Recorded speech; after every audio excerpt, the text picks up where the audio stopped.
নমস্কার। বিষাদের ছায়া আপামর বাঙালির এক ভালোবাসার উৎসব, আনন্দের উৎসব, তার শেষ পর্যায়ে শুভ বিজয়া। বিজয়া কোথা থেকে এলো একটু ইতিহাসটা বলে শুভ বিজয়া তো প্রথমেই সবাইকে জানাচ্ছি। বিজয়ার ইতিহাসটা একটু জানাই।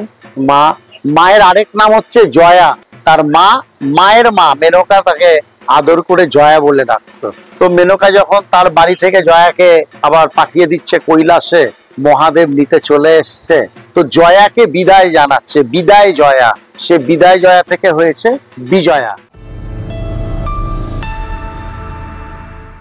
আরো একটা ছোট্ট কাহিনী আছে যে আমরা এই বিজয়াতে কি করছি, একটু পান্তা ভাত, কাগজি লেবু, চালতা চাটনি আর শোল মাছ পোড়া, এটা আমাদের রীতি।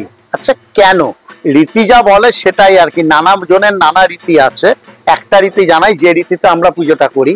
নবমীর নিশীথে তো দেবাদিতে মহাদেব তার শ্বশুর বাড়িতে চলে এসছেন দেবীকে নেবেন বলে, বড় তারা দিচ্ছেন। তো মেনকা চায় আবার তার মেয়ে উমা চলে যাবে কৈলাসে।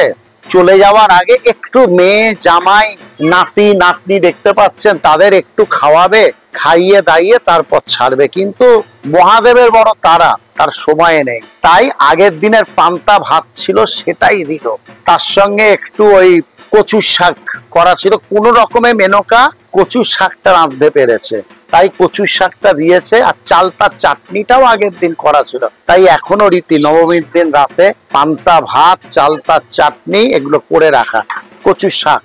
আর যেহেতু পান্তা ভাত, তাই মেনকা ভাবলেন একটা কাগজি লেবু অন্তত দিয়ে দিই, যাতে এই পান্তা ভাতের গন্ধটা না থাকে। কারণ জামাই এত তারা দিচ্ছে, রান্না করবার সময় নেই। কিন্তু মেনকার মাথায় এলো, তাহলে তো আমার তো মেয়ে সদবা জামাই আছে, আমি তাকে কি করে নিরামিষ খাইয়ে ছাড়বো। ঠিক আছে, যে মাছ আছে অন্তত মাছটা পুড়িয়ে দিয়ে দিই, রান্না করবার সময় নেই, মাছটা অন্তত পুড়িয়ে তো দিয়ে দিই।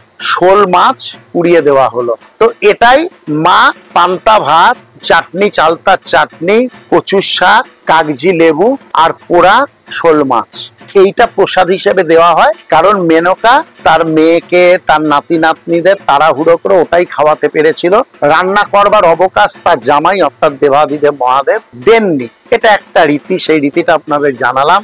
আর শেষ বলে কিছু নেই, সবটা শুরু। কারণ একটা পুজো শেষ মানে আবার শুরু, সুতরাং সেই শুরুতেই জানাই, শেষের শুরুকে জানাই শুভ বিজয়ার প্রীতি শুভেচ্ছা। যারা আমার থেকে বড়, আমার প্রণাম তাদের, বাকিদের আমার প্রীতি শুভেচ্ছা। সবাই ভালো থাকুন, সবাই আনন্দে থাকুন, সবাই শান্তিতে থাকুন। আমি সুখে থাকুন কথাটা কখনো বলি না, কেন জানেন? সুখ তো পয়সা দিয়ে কিনতে পারবেন, বাড়িতে ভালো গদি, ভালো এসি, খুব সুন্দর বাড়ি, কিন্তু রাতে ঘুম হয় না, শরীর খারাপ মারাত্মক, সন্তান সন্ততি মানুষ হয়নি, সারাদিন তাই নিয়ে অশান্তি চলছে। কিন্তু এসি, গাড়ি বাড়ি সব আছে, সেটা সুখ পয়সা দিয়ে কেনা যায়। আর শান্তি মানে হচ্ছে সন্তান সন্ততি মানুষ হয়েছে, তারা বৃদ্ধ বাবা মাকে দেখছে, আর বৃদ্ধ অবস্থাতেও আপনারা একদম সুস্থ শরীর নিয়ে আছেন, প্রতিদিন দৈনন্দিন কাজকর্মের সঙ্গে যুক্ত আছেন, এটাকে বলা হয় শান্তি। তাই আমরা মহামায়ার কাছে শান্তি চাইতে পারি। আমিও চাই, আপনারাও চান শান্তি। তাই বিজয়ার দিন সবাইকে বলি, ভালো থাকুন, আনন্দে থাকুন, শান্তিতে থাকুন। নমস্কার।